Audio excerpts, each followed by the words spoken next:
On today's Prairie Sportsman, we hit the Mississippi for some midwinter fishing in the heart of St. Paul. Seeing it from the water down here, it gives you a completely different perspective on this whole area. Then, we travel upstream to visit the St. Anthony Falls Laboratory in downtown Minneapolis. There aren't any other labs that are sitting at a 45-foot waterfall that can take water in the building and let it flow through the building through research studies. And Forager Nicole Zempel teaches us about a meaty mushroom, the beefsteak fungus. But when you slice into it, it's kind of cool. Looks like meat. Welcome to Prairie Sportsman. I'm Bret Amundson. We got another great show starting right now.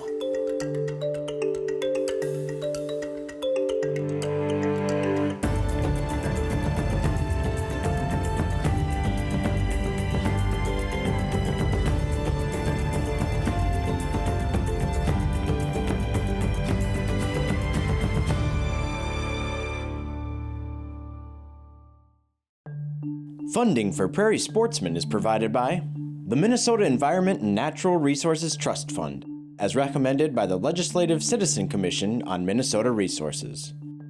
By Mark and Margaret Yakel-Julien on behalf of Shalom Hill Farm, a retreat and conference center in a prairie setting near Windham, Minnesota.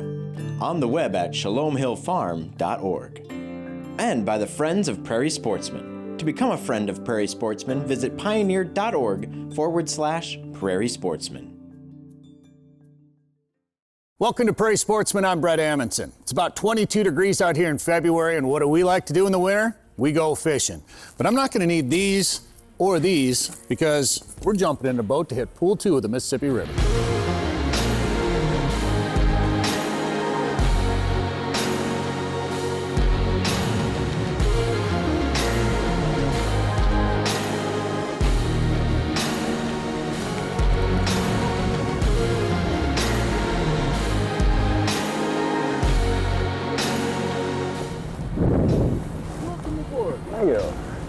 We're doing it.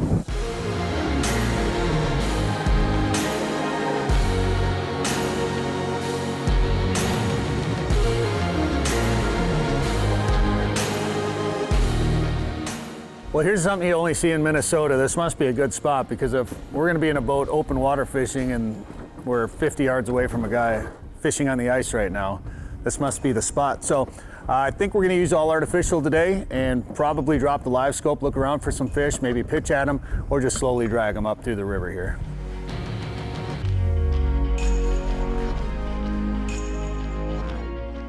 All right, so Pool 2 is pretty much right on the south part of the Twin Cities. Actually goes into the Twin Cities. It goes from the Ford Dam all the way down to the dam just north of Hastings. And it's an interesting body of water because it's part of the Mississippi. There's a lot of industry here, so you don't really think of it as a recreational fishing area, but it's been kind of a secret for a long time. People that walleye fish a lot here around the metro know about it, but it can be a great place to catch some really big walleyes.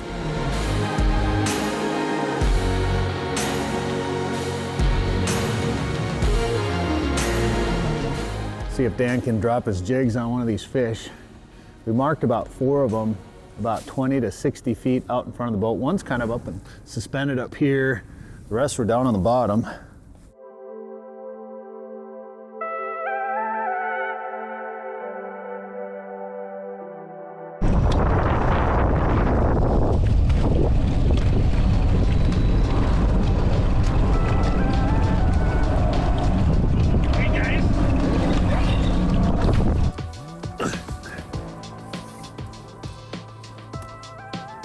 You got weight.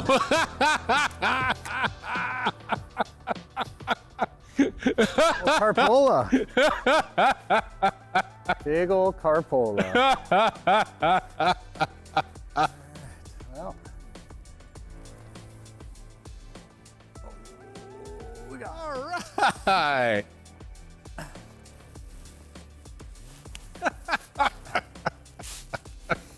I mean, we're just getting started here. Dan and I haven't dropped a jig in the water yet.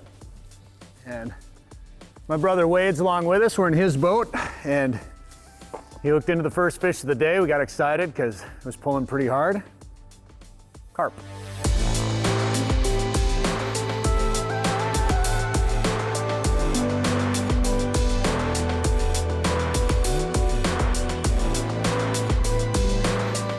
No, what makes this area really unique is that it's open year-round for fishing. So if you want to come out here when it's 20 degrees and deal with your guides icing up like we are right now, you can.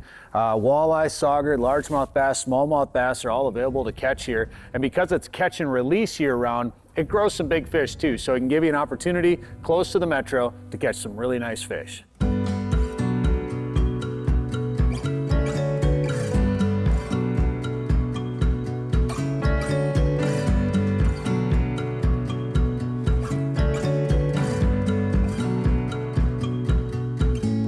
Well, this is the beginning of pool number 2 here, right at the Ford Dam. This is a really neat spot. This is the first time I've been up here. When you go into the Twin Cities and you drive into the metro and you're in that hustle and bustle of rush hour traffic, you just pass over this river. You don't even really think about it, but seeing it from the water down here, it gives you a completely different perspective on this whole area. The Ford Dam, or Lock and Dam number 1, was built in 1917. Making it one of the oldest dams on the Mississippi. The lock is operated by the United States Army Corps of Engineers and allows boats to navigate upstream to St. Anthony Falls. On the east side of the dam, there's a hydroelectric power station which originally was owned by the Ford Motor Company. Electricity generated from the dam powered their assembly plant just up the hill where Model Ts were being built. The assembly plant closed in 2011, and the hydro station was sold. Today, electricity generated here just goes back onto the grid. The west side of the lock features an observation deck that is open to the public April through November.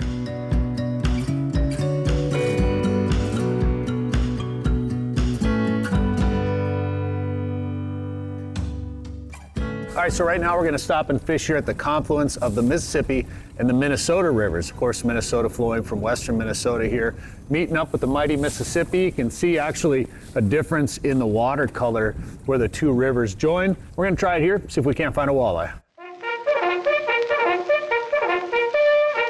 Just upstream from this main confluence stands one of the most historical sites in the state, Fort Snelling.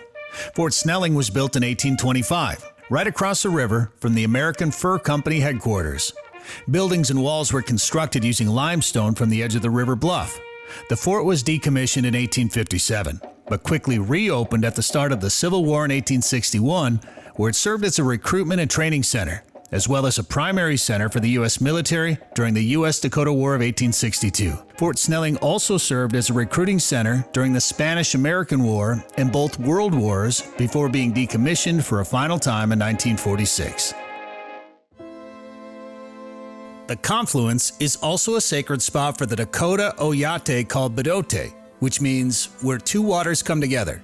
It's believed by many Dakota people that this spot is where their creator made the first Dakota man and woman. During the U.S.-Dakota War, this spot was also used as a concentration camp where many Dakota people were held before being removed from Minnesota. This spot is now a popular spot for walleye anglers.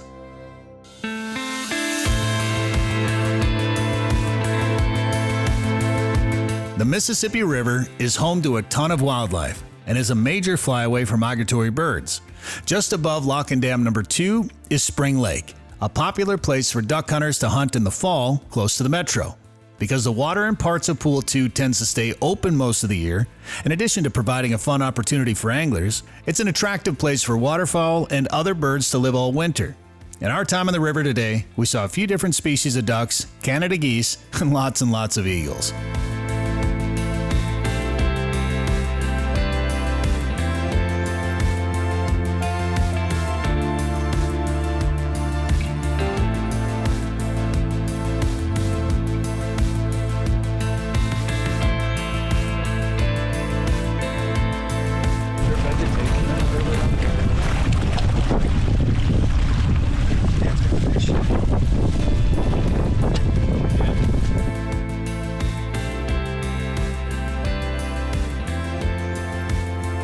Smallmouth?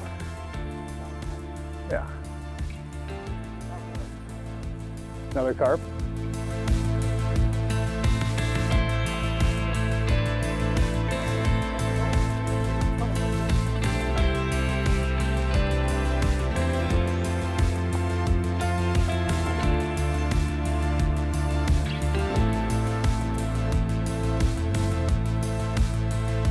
Carpola.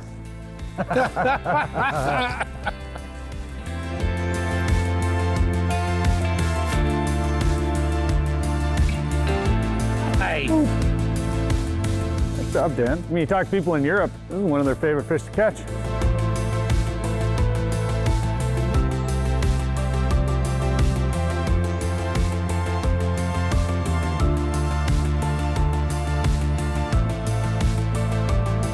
Well, it's not very often that you can get a backdrop of a major metropolitan area while you're sitting in a boat.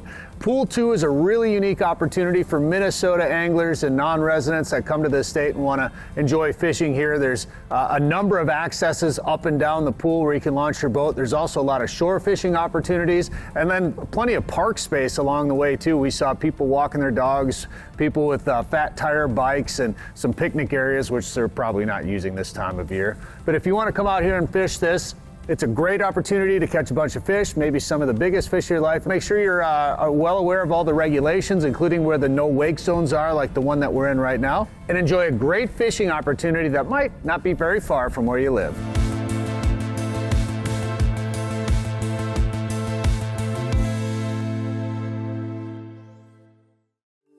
The St. Anthony Falls Laboratory is a unique laboratory to study all manner of fluid processes.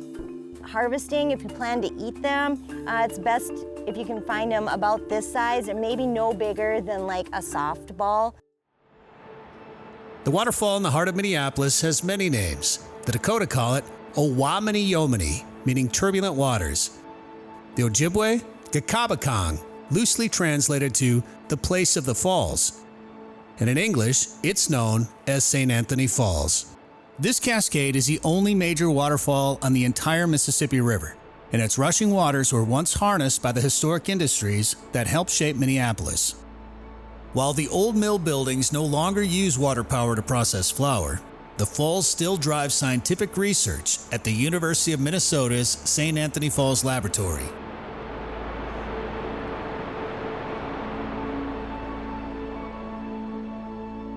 The St. Anthony Falls Laboratory is a unique laboratory to study all manner of fluid processes, but probably especially river processes, in all their dimensions, that is situated on and is actually, in a way, part of a living river, the Mississippi River.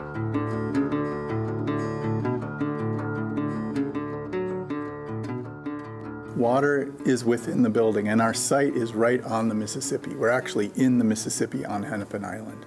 There aren't any other labs that are sitting at a 45-foot waterfall that can take water in the building and let it flow through the building through research studies.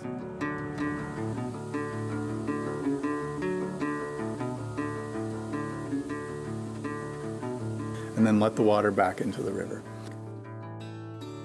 The motivation to create the lab grew out of the occasionally volatile river in which it sits. 100,000 men to fight the old river. We sent every branch of the service down the river to help the sleepless engineers hold the old river off the valley. So in the 20s and 30s, there was a real need for hydraulic modeling. And there were a number of issues, big floods down south on the Mississippi, other issues wanting to build structures and not having the know-how. And actually, Europe was farther ahead at the time. There was a fairly well established in Europe of building hydraulic labs and doing hydraulic research, physical modeling. And so the US government established a scholarship to send a number of individuals to Europe for a year to study labs. And our first director was one of those people. Lawrence Straub was the first director, and he received the Freeman Fellowship, which sent him to Germany and around Europe. And when he came back here, ended up in Minnesota, and Dr. Straub was able to design. He was actually a structural engineer as well as a hydraulics engineer and did the design. He actually oversaw the construction. He fought for the funding to happen and got the laboratory built and commissioned in November of 1938. Straub's unique design allowed early researchers to use the waters of the upper Mississippi to devise methods to manage river systems throughout the country. There was a time when to build structures in and around water bodies, like rivers, you made a scale model of the system. And there's a whole art and science to correctly building those and scaling them and translating the measurements that you make in the model into the field, the full reality. Right below us, there's a floor that we refer to as the model floor. And the reason we call it that is that it originally housed a scale model of the entire Mississippi River system through the Twin Cities.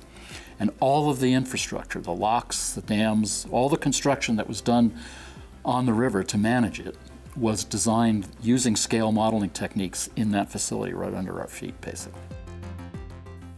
During its early years, the lab's primary focus was civil engineering. But eventually, it began to branch out into other research areas. The whole enterprise of solving civil engineering river problems through scale modeling has greatly diminished because it is now cheaper to solve those problems by computation. So we have had to gradually evolve away from that and in the direction of new and in my opinion, more interesting areas. So for example, when I came here, I was the first non-civil engineer to ever be formally a part of the laboratory. And that was because I had an interest in rivers, but it wasn't so much the engineering of rivers and structures in rivers as the natural processes by which rivers evolve. It's an indication of the gradual evolution of the lab away from hard civil engineering towards natural processes.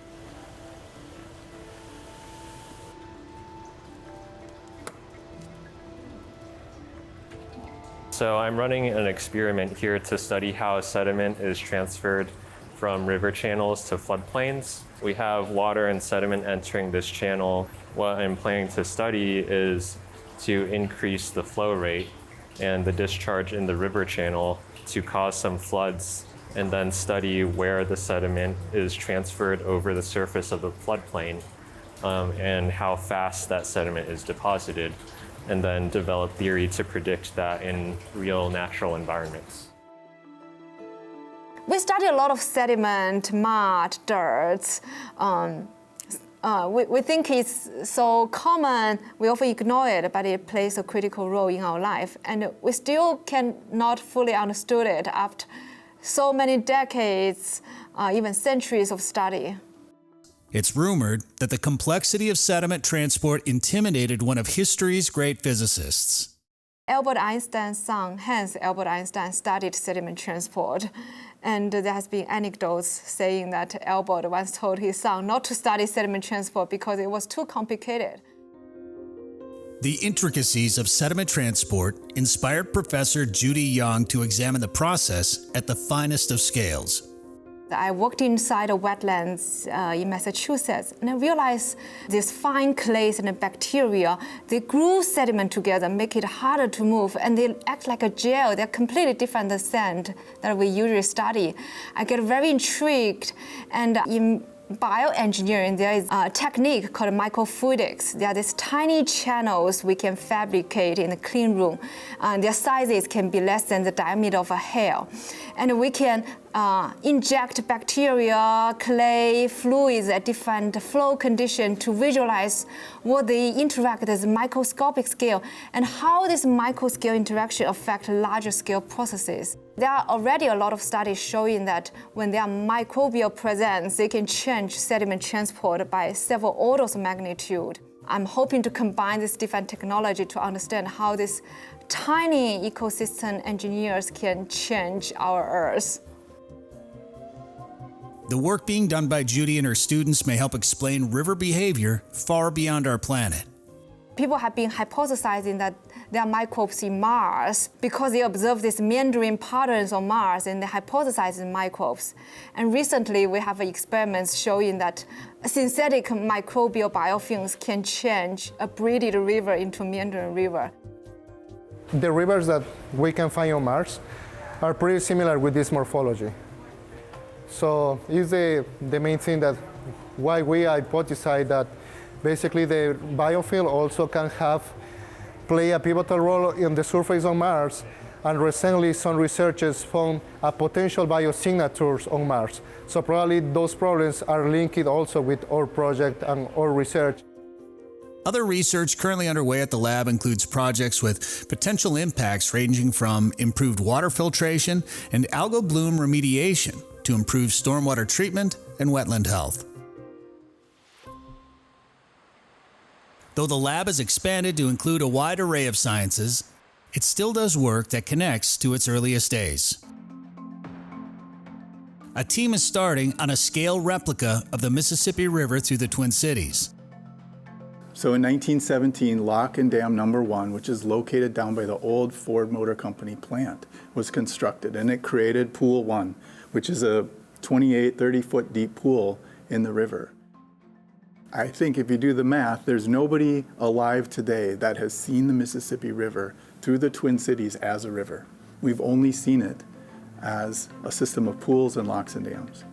This project was really initiated because the Corps of Engineers that owns these locks has started a study called the disposition studies, where they're evaluating whether those locks and dams fit their mission anymore. And one of the outcomes could be they'll decide they don't. And so what's important is that's a big change. This lock has been, Lock and Dam 1, 117 some years it's been there. What happens if it's removed? Estimates of 3 million cubic yards of sands and gravel behind that dam.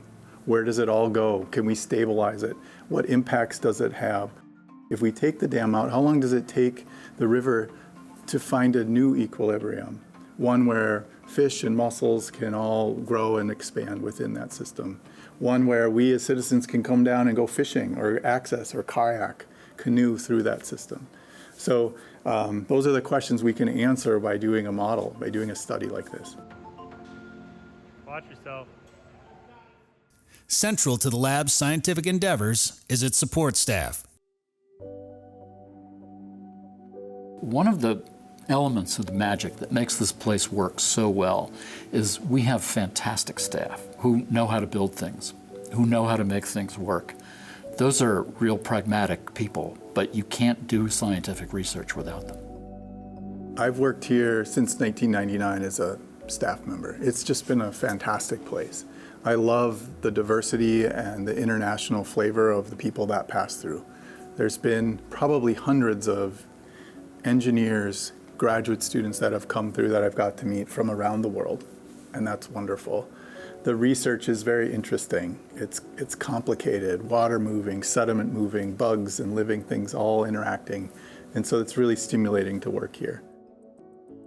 It feels very historic.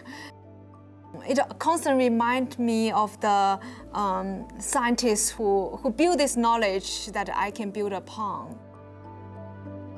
My hope for the future of the lab is that it will continue to grow and evolve in the same unpredictable and surprising ways that it has for the 40 years I've been here. I just think it's unbelievable to have been able to make a living working on natural river processes and also working in a building that is part of a major river. It's just pure magic.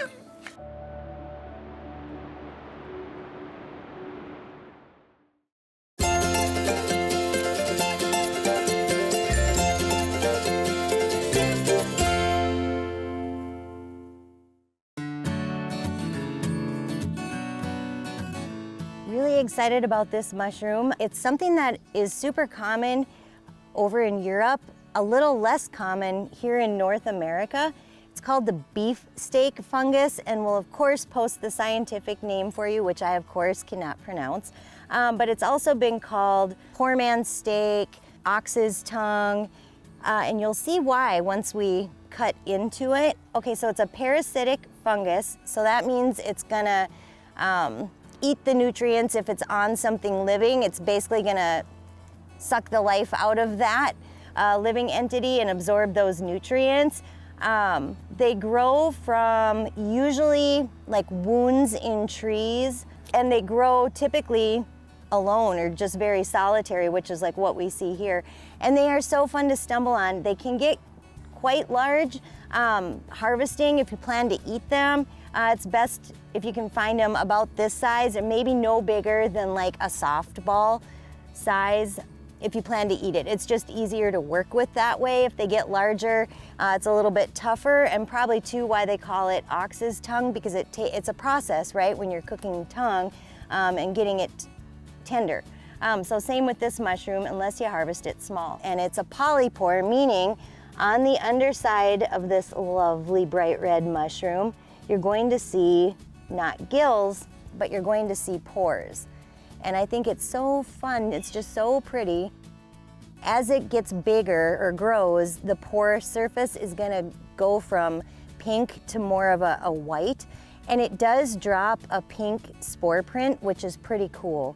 Yeah, and it smells good too.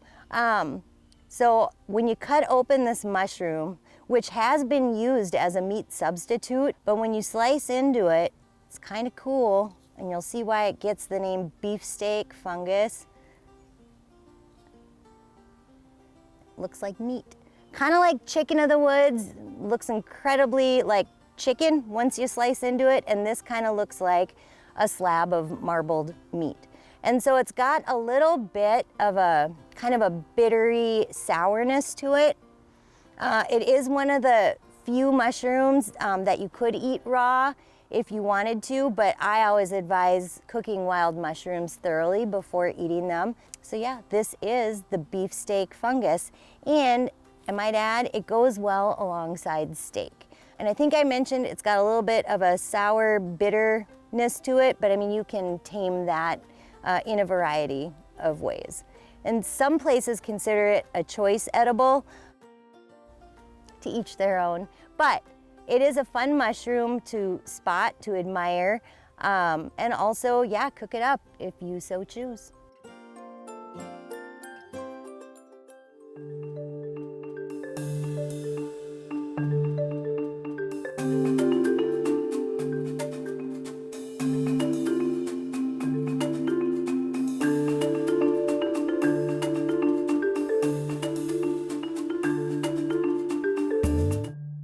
Funding for Prairie Sportsman is provided by the Minnesota Environment and Natural Resources Trust Fund, as recommended by the Legislative Citizen Commission on Minnesota Resources. By Mark and Margaret Yakel-Julien on behalf of Shalom Hill Farm, a retreat and conference center in a prairie setting near Windham, Minnesota. On the web at shalomhillfarm.org. And by the Friends of Prairie Sportsman. To become a friend of Prairie Sportsman, visit pioneer.org/Prairie Sportsman.